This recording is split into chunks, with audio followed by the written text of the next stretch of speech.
ദേവസ്വം ബോർഡുകൾക്ക് കീഴിലുള്ള മുഴുവൻ ക്ഷേത്രങ്ങളുടെയും ആസ്തി മൂല്യം തിട്ടപ്പെടുത്താൻ നിർണായക നീക്കവുമായി സംസ്ഥാന സർക്കാർ.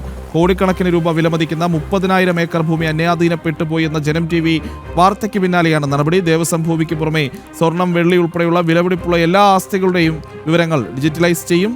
ദേവസ്വം സെക്രട്ടറി ഡോക്ടർ MG രാജമാണിക്യത്തിനാണ് മൂല്യം കണക്കാക്കാനുള്ള ചുമതല. വിവരങ്ങളുമായി അരുൺ കൊടുങ്ങൂർ ചേരുന്നുണ്ട്. അരുൺ, ഏറ്റവും പ്രധാനപ്പെട്ട കാര്യം ഈ ക്ഷേത്രങ്ങളുടെ ഭൂമിയുമായി ബന്ധപ്പെട്ട്, അത് ഇപ്പോൾ ശ്രീവരാഹം ക്ഷേത്രത്തിൻ്റെ ആണെങ്കിലും പാളയം OTC ഹനുമാൻ ക്ഷേത്രത്തിൻ്റെ ആണെങ്കിലും, അതോടൊപ്പം കൊല്ലം ജില്ലയിലേക്ക് വരുമ്പോൾ മായക്ഷിക്കാവ് പോലെയുള്ള ക്ഷേത്രങ്ങളുടെ ആണെങ്കിലും, അങ്ങോട്ട് കേരളത്തിൽ അങ്ങോളം ഇങ്ങോളമുള്ള ഭൂമികൾ, അത് ദേവസ്വത്തിൻ്റെ ഭൂമികൾ, ക്ഷേത്ര ഭൂമികൾ വ്യാപകമായി അന്യാധീനപ്പെട്ടിട്ടുണ്ട്. നമ്മൾ ഇതിൻ്റെ ഓരോ തലത്തിലും ഇറങ്ങി അന്വേഷിച്ച വാർത്തകൾ നൽകിയിട്ടുള്ള സ്ഥാപനമാണ്. നമ്മൾ മാത്രമാണ് അതിന് പിന്നിൽ പോയിട്ടുള്ളതും. അപ്പോൾ ഒടുവിൽ അതിൽ കൃത്യമായ ഒരു ഇടപെടൽ, ഒരു പരിശോധന വരുമ്പോൾ ഈ കയ്യേറ്റങ്ങൾ ഒഴിപ്പിച്ച് ഈ ക്ഷേത്രഭൂമികൾ തിരികെ ക്ഷേത്രങ്ങൾക്ക് തന്നെ ലഭ്യമാകുന്ന സാഹചര്യത്തിലേക്ക് കാര്യങ്ങൾ പോവുകയാണോ അരുൺ?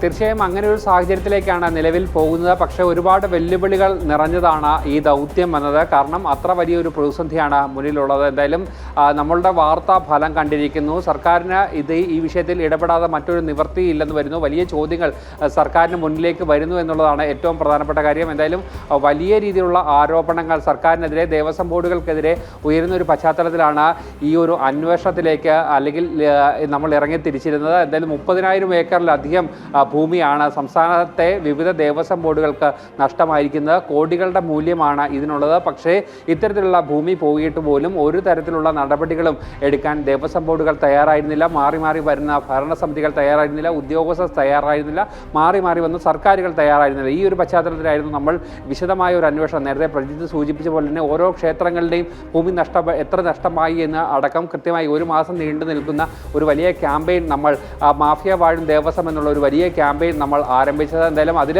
ഫലം കണ്ടിരുന്നു. കഴിഞ്ഞ ദിവസം ദേവസ്വം മന്ത്രി തന്നെ നേരിട്ട്, K മുരളീധരൻ തന്നെ നേരിട്ട് നമുക്ക് നൽകിയ പ്രതികരണത്തിൽ അദ്ദേഹം പറഞ്ഞിരുന്നു, അടിയന്തരമായി ഈ വിഷയത്തിൽ ഇടപെടും, ഒരു തുണ്ട് ഭൂമി പോലും നഷ്ടമാകാൻ സമ്മതിക്കില്ല എന്നുള്ള ഒരു പ്രധാനപ്പെട്ട ആവശ്യം അദ്ദേഹം മുന്നോട്ട് വെക്കുകയും ചെയ്തിട്ടുണ്ട്. അതെന്തായാലും അതിൽ നടപടിയായിരിക്കുന്നു. ദേവസ്വം സെക്രട്ടറി ഡോക്ടർ MG രാജമാണിക്യത്തിനാണ് ഇതിൻ്റെ ചുമതല നൽകിയിരിക്കുന്നത്. എന്തായാലും ഈ ഭൂമി അടക്കമുള്ള, അതോടൊപ്പം തന്നെ മറ്റ് സ്വർണം, അതോടൊപ്പം തന്നെ മറ്റ് വിലപിടിപ്പുള്ള വസ്തുക്കൾ, ഇവയുടെയെല്ലാം തന്നെ ഈ കൃത്യമായി തന്നെ രേഖകൾ ഡിജിറ്റലൈസ് ചെയ്തുള്ള നടപടിയിലേക്ക് തന്നെയാണ് കാര്യങ്ങൾ പോകുന്നത്. അതിനുള്ള നടപടികൾ ഇപ്പോൾ ആരംഭിച്ചിരിക്കുകയാണ്. വിശദമായ ഒരു റിപ്പോർട്ട് ദേവസ്വം സെക്രട്ടറി രാജമാണിക്യം സർക്കാരിലേക്ക് സമർപ്പിച്ചിട്ടുണ്ട്.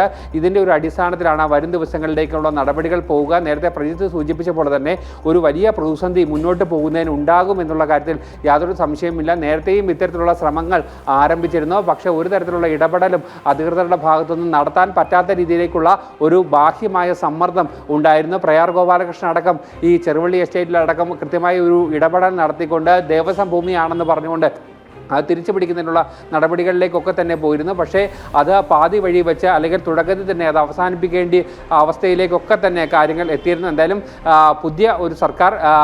പുതിയൊരു സർക്കാർ ഇതിന് ഒരു മുൻതൂക്കം നൽകിക്കൊണ്ട് കൃത്യമായ ഒരു ഇടപെടൽ നടത്തിക്കൊണ്ട് മുന്നോട്ട് പോവുകയാണ്. അത് പക്ഷേ എത്രത്തോളം ഈ ആരംഭത്തിനപ്പുറത്തേക്ക് എത്രത്തോളം ഉദ്ദേശിച്ച രീതിയിലേക്ക് മുന്നോട്ട് പോകാൻ കഴിയുമെന്നുള്ളതാണ് വലിയ ചോദ്യചിഹ്നമായി അവശേഷിക്കുന്നത്. പ്രജിത്ത്.